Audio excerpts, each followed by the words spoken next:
Tervetuloa tutustumaan katsomuskasvatusta tukevaan lomanodotuskalenteriin.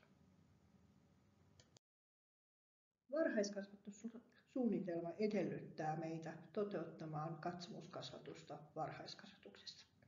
Varhaiskasvatus on osa kulttuurisesti muuttuvaa, monimuotoista yhteiskuntaa. Meillä jokaisella on oikeus omaan kieleen, kulttuuriin, uskontoon ja katsomukseen. Se on meidän perusoikeus. Katsomuskasvatuksen tavoitteena on ennen kaikkea edistää keskinäistä kunnioitusta ja ymmärrystä sekä eri katsomuksia kohtaan, että tukea myös lasten kulttuuristen ja katsomuksellisten identiteettien kehittymistä. Katsomuskasvatuksessa on tärkeää keskustella huoltajien kanssa heidän näkemyksistään katsomus- ja kulttuurikasvatukseen liittyen. Kerro perheille katsomuskasvatuksesta osana varhaiskasvatuksen suunnitelmaa. Mitä se tarkoittaa käytännössä ja miksi sitä on tärkeää toteuttaa. Muistuta, että katsomuskasvatuksessa ei harjoiteta mitään uskontoa, vaan tarkoituksena on tutustua eri katsomuksiin ja moninaisuuteen. Hienovaraisuus sekä hyväksyvä ja avoin ilmapiiri on tärkeää muistaa. Leikillisyys ja leikki on keskeisin katsomuskasvatuksen menetelmä. Ja kun me puhumme katsomuskasvatuksesta, niin puhumme hyvin paljon myöskin katsomusdialogikasvatuksesta, eli ohjaamme lapsia dialogisuuteen. Ja kun ajatellaan dialogia ja sen lähtökohtia, niin Paulo Freiren ajatus kriittisestä pedagogiikasta on aivan loistava pohja, kun mietitään sitä, että millä tavalla me dialogin avulla saamme jokaisen äänen kuuluviin, jokaisen kasvot näkyviin, jokaisen lapsen mukaan siihen piiriin. Ja Paulo Freire onkin katsonut, että dialogin lähtökohtia ovat avoimuus, läsnäolo, yhdenvertaisuus, luottamus, keskinäinen kunnioitus ja ymmärrys. Näitä kun pidetään mielessä, niin päästään toteuttamaan dialogisuutta. Ja sehän on niin, että rakentavan katsomusdialogisuuden edistäminen on jokaisen kasvattajan tehtävä ja sillä tavalla me saamme sitten rakennettua sinne varhaiskasvatukseen ja myöskin koko kouluyhteisöön sellaista turvallisuutta ja yhdenvertaisuutta ja luottamusta. Dialogi on prosessi eikä tuote, koska tilanteet ja kohtaamiset ovat ainutlaatuisia ja emme ole muutoinkaan koskaan täysin kyvykkäitä ja välttämättä valmiitakaan, eli pitää vain lähteä toteuttamaan dialogisuutta, niin sillä tavalla sitä lähtee sitten ikään kuin oppimaan ja se dialogisuus lähtee kasvamaan. Ja ei vain katsomuksellisen moninaisuuden toteamista tämä, vaan sen hyväksymistä ja kunnioittamista, mutta ennen kaikkea oman katsomuksellisen identiteetin huomaamista ja kasvua keskinäisen oppimisen näkökulmasta. Eli tässä myöskin kasvattaja pääsee oppimaan tästä dialogisuudesta hyvin paljon.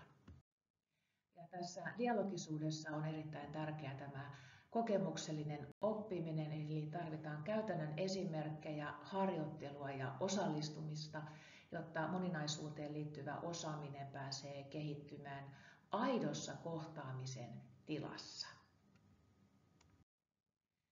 Ja tässä samallahan saadaan sitten kartutettua niin sanottua uskontolukutaitoa tai sitten laajemmin katsomusten lukutaitoa. Ja sehän on niin, että ensinnäkin kun me ajatellaan tätä uskontolukutaitoa, niin mietitään, että millä tavalla uskonto näkyy meidän arjessamme ja niitä sellaisia ikään kuin virheitä, mitä helposti ollaan tehty uskontoon liittyen, niin ollaan joko yleistetty uskonnossa asioita tai sitten ollaan tärkeistetty uskontoa tai piiloistettu uskontoa tai sitten ollaan asenteellisia uskontoon liittyen. Ja uskontolukutaito tuo sitten meille sellaista realistista ja vähän oikeanlaista katsontatapaa, millä tavalla se uskonto näkyy meidän arjessamme. Eli uskontolukutaito, niin se on kykyä havaita ja analysoida monesta eri näkökulmasta uskonnon sekä sosiaalisen, poliittisen ja kulttuurisen elämänalueen risteytymiä. Ja se muun muassa ilmenee sillä tavalla, että ihmisellä, jolla on tuota uskontolukutaitoa, niin hän moninäkökulmaisena sitten kykenee hankkimaan ja käyttämään uskontoa ja katsomuksia koskevaa tietoa erilaisissa vuorovaikutustilanteissa sekä osaamisena toimia uskonnon kanssa erilaisissa rooleissa, esimerkiksi viranomaisena tai kasvattajana eri kontekstissa.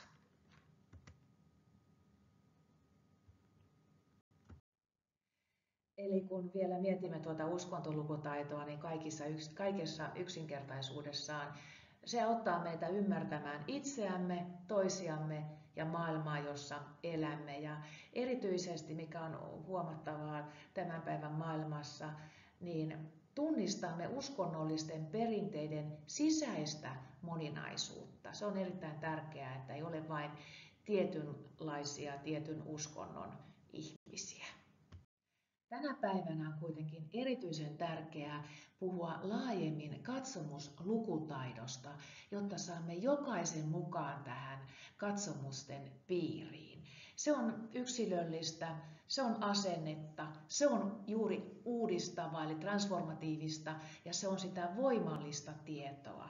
Eli jos ajatellaan, minkälaista tietoa me olemme kasvattajina ikään kuin antamassa ja yhdessä luomassa, niin koulukontekstissa esimerkiksi ja myöskin varhaiskasvatuksessa on sitä valtaapitäjien tietoa, on sitä oppijakeskeistä arkitietoa ja sitten sitä voimallista tietämystä, mitä juuri tarvitaan tänään.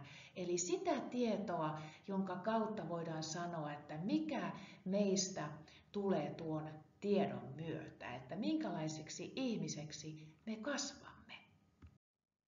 Ja on olemassa erilaisia dialogikasvatuksen aakkosia. Tässä näet niistä joitakin. Miten on, Leena-Maija Järvenkallas, miten sinä näet, kun katsot näitä ohjeistuksia, niin mitä erityisesti nostaisit esille, kun puhumme varhaiskasvatuksesta? No kyllä mä ajattelisin, että se toisen arvostaminen on se ehdoton lähtökohta, josta lähdetään liikkeelle. Ollaan uteliaita toisia kohtaan. Ja kunnioitetaan sitä, mikä toiselle on merkityksellistä. Eli oikeastaan voidaan puhua kaveritaidoista. Että loppujen lopuksi ei ole sen isommasta asiasta kysymys kuin, että kohdellaan toinen toisiamme niin hyvin kuin vain voimme kohdella. On tärkeää ajatella, että katsomuskasvatus ei ole mikään irrallinen saareke, vaan se on osa kokonaisuutta meillä varhaiskasvatuksessa. Katsomuskasvatuksen avulla me kehitetään muun muassa ajattelun taitoja, kielitietoisuutta, vuorovaikutusta, tehdään tunne- ja empatiakasvatusta, opetellaan niitä kaveritaitoja, harjoitellaan ihmisoikeuksien kunnioittamista, medialukutaitoja ja montaa muuta eri taitoa. Kulkee siellä mukana kaikessa, mitä me tehdään yhdessä. Ja koska katsomuskasvatus koetaan usein aika haastavaksi, niin me lähdettiin pohtimaan sitä, että miten me voitaisiin vastata tähän. Ja tälleen joulua ennen ne joulukalenterit on meillä useasti ryhmissä kovin vahvasti pinnalla, niin me lähdettiin miettimään sitä, että miten me voitaisiin tuoda kasvatuskasvatuksen näkökulmia huomioiva kalenteri sinne arkeen niin, että se joulu ei siellä pelkästään painottuisi tai kristillinen kulttuuri. Ja niin me lähdettiin sitten pohtimaan sitä, että mitä yhdistäviä tekijöitä voisi eri katsomuksissa olla. Ja niiden pohjalle me lähdettiin sitten rakentamaan tämmöistä loman odotuskalenteria, jossa ennen kaikkea tärkeää on se toivon näkökulma. Me ajatellaan vahvasti niin, että katsomuskasvatus on ensisijaisesti sitä, että me opetellaan elämään omana itsenämme, mutta niin, että me kunnioitetaan toinen toisia. Katsomuskasvatus on ensisijaisesti taito. Ja me toivotaan, että tästä meidän lomanodotuskalenterista tulisi sellainen materiaali, joka sitten käyttäjien muuta kasvaisi ja monipuolistuisi. Että me ollaan nyt tähän alkuvaiheeseen kerätty paljon erilaisia linkkejä ja vinkkejä materiaaleista. Ja sitten näitä materiaaleja pystyy jokainen ryhmä soveltamaan siellä omassa arjessansa juuri sen oman ryhmän tarpeiden mukaan. Ja nyt tässä ensimmäisessä versiossa se on sovitettu tämän vuoden joulukuuhun, mutta idea on, että niitä kalenterin teemoja voi käyttää toisaalta mihin aikaan vuodesta tahansa.